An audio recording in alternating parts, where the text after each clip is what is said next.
Hi, folks. This is What's New Westford, the podcast where we talk about what's happening here in Westford. I'm Steve from WestfordCAT, here with our news director, Joyce Pellino Crane, Hello. and our intern guest, Quinton Center. Hello. And at the recording controls today, we have Nick Woodbury. Thanks for recording, Nick. So our news editor is taking some time off, and we're going to take a break from the weekly news show and try something new. So that's what we're doing here. Every week, we're going to sit down with someone from the Westford community. This week, that's Quinton, and have our resident journalist Joyce tell us what's going on in the news this week. We'll find out what our guest thinks about the news, and then we'll turn the question over to you. Tell us in the comments what you think about these stories. We'll have local news up front, and we'll finish with some local perspectives on a story from outside Westford. If you want to keep up with local news, subscribe to WestfordCAT on YouTube and ring the bell to get notifications when new episodes come out. And if you like this new news experiment, hit the like button and leave a comment. The 4 stories on today's rundown are a mask mandate in schools, a mask mandate in government meetings, the earthquake in Haiti, and the U.S. withdrawal from Afghanistan. If you want to read these stories, again, links will be in the description. So without further ado, Joyce, what's new in Westford? Well, it looked like there was going to be a mighty roar over wearing masks or not wearing masks inside the school buildings. The new superintendent, Christopher Chu, was leaning towards having that happen. That was about a week ago. And then the meeting took place on Tuesday, August 24th. And the Department of Elementary and Secondary the school department that oversees education in Massachusetts, whose name is no longer in my brain. They voted 9-1 to that board voted 9-1 to initiate a mandate that masks must be worn. And I'm sitting here in the studio right now showing my ambivalence over the whole matter. I've got a face mask on, but it's just hanging over one ear. Yeah, dangling from one ear. It's a statement. This is a statewide mandate, or this is a statewide mandate. Yeah. And at the end of the meeting, the Westford School Committee voted to accept that mandate. So that's a good little bit of plausible deniability to say it wasn't our decision. Right. Yeah. That's right. And a little tidbit of news, Quentin's mother, Wendy Walsh, correct? Welsh. Wendy was there commenting. She was opposed to the masks being worn all day in school. What do you think about that, Quentin? Well, I suppose I've always found, or at least with the mask that I'm wearing, that it's kind of hard to breathe in it. And I mean, I suppose that's the point, considering that it's supposed to make sure that your breath doesn't go anywhere, but it makes you breathe a lot of stale air, and it makes it kind of hard to think sometimes. So I don't know if wearing masks in a environment where you're supposed to be learning is necessarily the best choice, but I don't know. Well, I guess they're being very, very cautious to limit or maybe hopefully not even see one case of COVID in the schools. They probably will, unfortunately. I mean, I think it's pretty impossible to keep everybody safe. But, if this is the way to go, we have to follow that path. Yeah, I've been keeping an eye on the chart of the increase in COVID numbers lately, and if it was going to stay low like it was all summer, then I would say probably the masks are a little bit overkill. But the way that the numbers are curving back up, I'm starting to get concerned that I might actually start wearing a mask again myself, even though I'm vaccinated.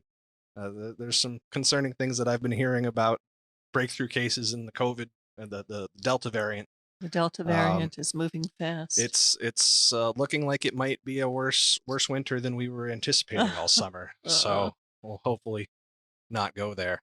But Quentin, I think back when you were wearing a mask, you were a bandana guy, right? And I've always Yeah, found that bandanas are much nicer to wear they're than they're much more pleasant. the It's a lot usual easier mask. to breathe. I don't know. Some people say that they don't block the breath as much, which is probably true considering that I can actually breathe in it. It But is probably true, but I feel like it kind of directs the air downward, where it's kind yeah, of going against your chest rather than going out to everybody. yeah, And the thing that I like about the bandana is that it rests on your nose rather than on your chin. So as you wag your chin while you're talking, it doesn't like slide down your yeah. face. I had that issue as well with the normal mask because I lost my bandana. The next one, what was masks in government meetings? Yeah, so was it selectmen that voted all anyone entering a town Board of building? Health. It was Board of Health. That's you. Anyone entering a town meeting, a town building has to have a mask on. That was pretty surprising at that stage. But I think that also shows how fast the variant is moving. It's a very good Board of Health department. We are losing the director, Jeff Stevens, who got a job elsewhere and is moving on. But they really did, their due diligence throughout the pandemic, especially Jeff Stevens. I know that Gail Johnson, the nurse, was very tied up with cases, but I have very little information on what her role was. Not saying she didn't do an amazing job. I'm sure she did. But I don't know what she did. It's sort of a mystery to the lay people, I think. It would be wonderful to hear a little more from her. Maybe we'll invite her on this podcast. Well, and that's that perennial issue of what's the government up to? Uh-huh. Communication, be Yeah. fun. That's I mean that's the problem that everybody in government is trying to solve. How do we communicate with the people? And the people want the communication, but they need to pay a little more attention and follow it a little bit better. True. There's I think there's things that can be done on both sides to get everybody a little bit better connected. Yeah. Yeah. But yeah, in terms of the meetings, I've had to wear a mask going in to cover conservation commission and select board meetings lately. Um, and I do wish we could just go back to remote meetings because remote meetings are so much easier for me, at least. Yeah. I know there are people in town who don't agree with that.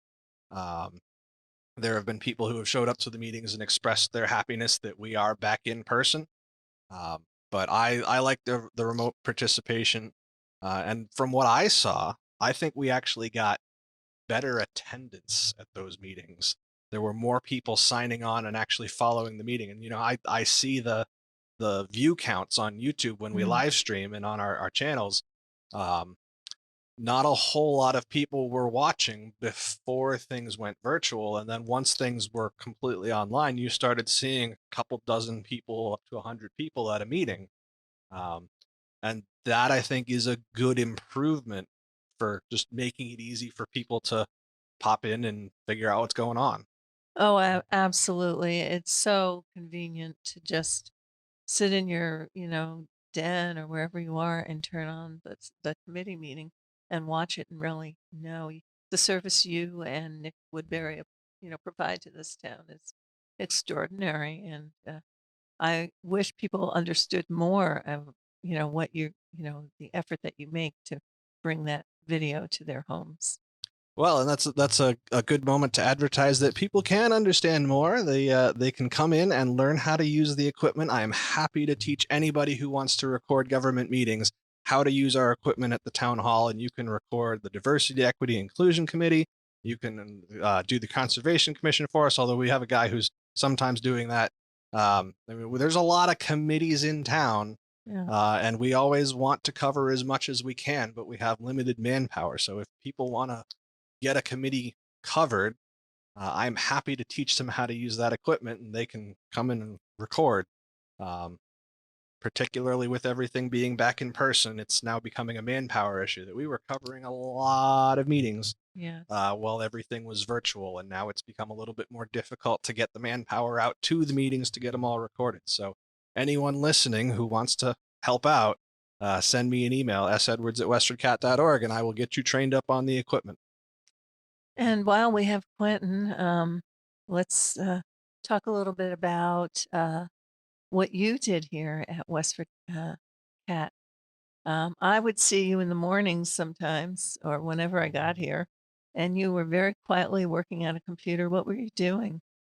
Well, my job here has thus far been um, they're basically taking all of the physical DVDs and VHSs and mini DV tapes and trying to get them onto the computers in file format so that they'll be preserved for longer than the lifetimes of the DVDs and tapes and other stuff.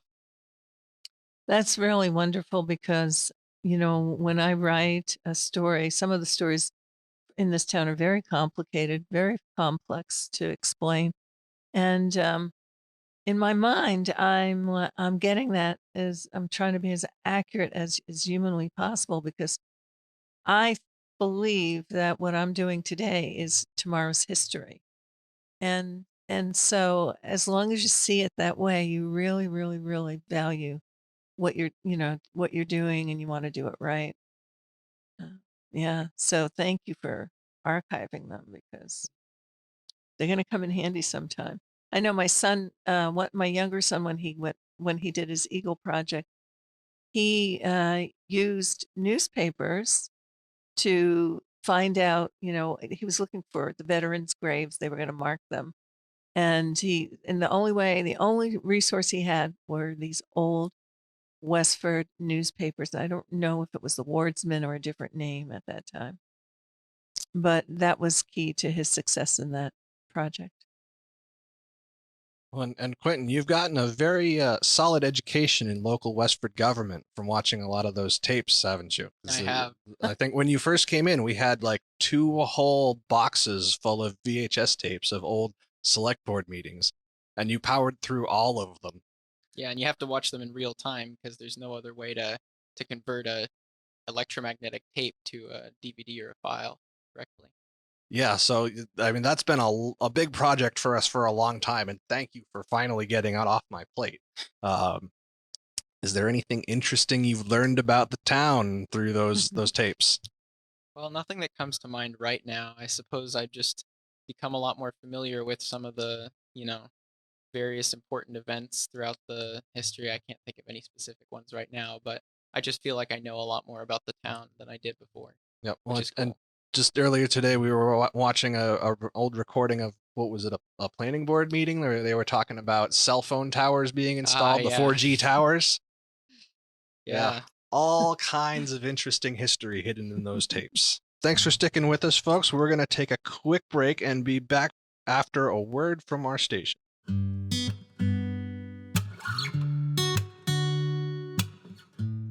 WestfordCAT is more than just television.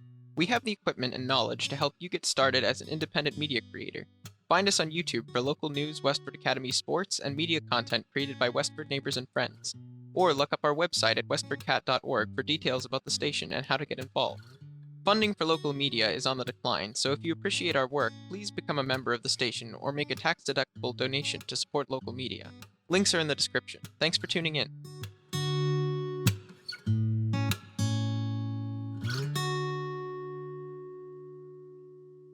We're back with more news and discussion. Just a quick reminder, links to these stories are in the description if you want more information. And don't forget to ring the bell on our YouTube channel to get notifications of new episodes on your phone. So, Joyce, what's our next story?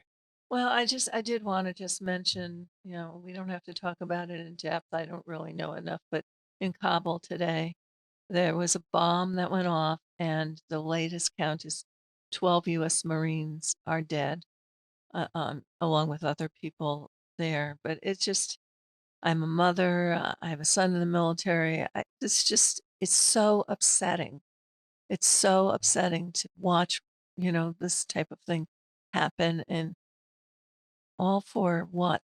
Philosophical thinking or, I just don't. I don't know, maybe I'm wandering in territory I shouldn't go, but I don't understand the world and the anger that is out there. Yeah, no, I mean, this whole Afghanistan situation is a tragedy, but to be honest, like who didn't see it coming? It was always going to be this way. That's why Obama didn't want to get out. We should have been out after we got bin Laden, Yeah. but Obama didn't want to deal with the PR crisis that it was always going to be this bad. maybe Right. not this bad, but it Yeah. was always going to be a disaster. Right. And you know, And then that's then what Biden said. and Trump had the opportunity to do it, and he dragged his feet through it. He got the process started, and then left it to the next guy, and just nobody wanted to be the guy who did it. So as much as it has been a disaster, I'm glad we're out and it's finally over. Right. I just wish nobody had to die. What do you think, Quentin? Well, I don't really keep up to date that much on news. I never really been a news guy, but us, yeah, honestly, I don't really know what's going on. Well, it's a good man who admits that, because usually people are blowhards and talk about what they don't know anyway. So Well, and the war in Afghanistan is 20 years old. How old are you, Quentin? 20. 20. Oh, So wow. the war in Afghanistan is your whole life. It's just been a background for you this whole Yeah. time. And you know, it's been, I think, one of America's, if not the longest war that we've been in now, certainly one of the closest. I don't remember exactly I think it is the where it is on the longest. list, but I Yeah. think I saw something recently that said it was. Mhm. And you know, we should not have been there for 20 years. Yeah, I agree with that. I feel like the US gets too involved in things that aren't necessarily their business. True. I do. And you know, we went in after 9/11, and there was a pretty heavy national fervor towards doing this and going into Afghanistan at that time because of 9/11, and everybody wanted to get back at the terrorists who got us, but we didn't need to be there as Mm-mm. long as we were. Right. What was the point? We accomplished nothing. Right. Yeah. Yeah. There was a period where a lot of thought leaders, people in the media, or I think Katie Couric, is that her name? Was one of them, where generals, a couple of generals and a couple of media personalities really pushed to stay in Afghanistan. Do you remember this? I don't know if it was in the mid 2000s, but there was a period of time where they were people were pushing to stay in Afghanistan and finish the job, because they had, they were taking over territory, and they wanted to hold on to that, not lose it. And so they did stay for, I guess, another 5 years or so, but nothing happened.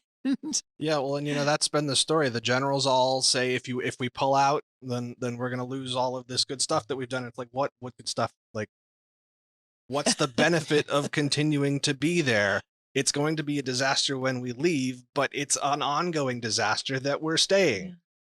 There's no winning. There's no good way out.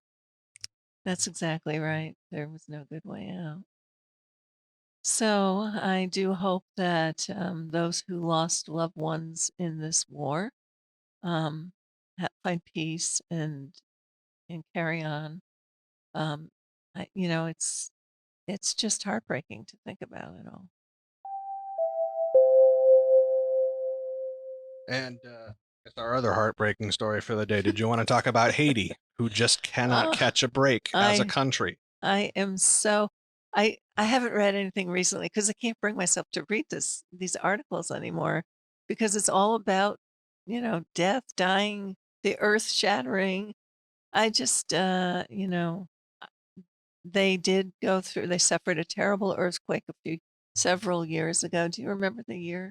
I don't remember exactly when, but it was within recent memory. Yeah, Yeah. within recent memory, right? So there's another earthquake in Haiti? Yep. Yeah. Oh boy. Yeah. And on top of that, like just a couple months before this most recent earthquake, they had political upheavals, and I don't remember if it was like a full-on civil war, but they had an upheaval with their leadership, and Well, they just murdered the prime minister. that was it. Yes. Yeah, and like they cannot catch a break. It's just one thing after another. Right. Mhm. And I may be stereotyping here, but one summer when I was about Quentin's age, I worked in the Sheraton Hotel, and everyone who was working to clean the rooms, most of them were Haitians. And you forgive me if I'm stereotyping. Really, they were the sweetest, the kindest, the nicest people I'd ever met. I just was so enthralled. You could make friends easily. It was just a wonderful experience for me. So seeing them suffer really, it's just heartbreaking.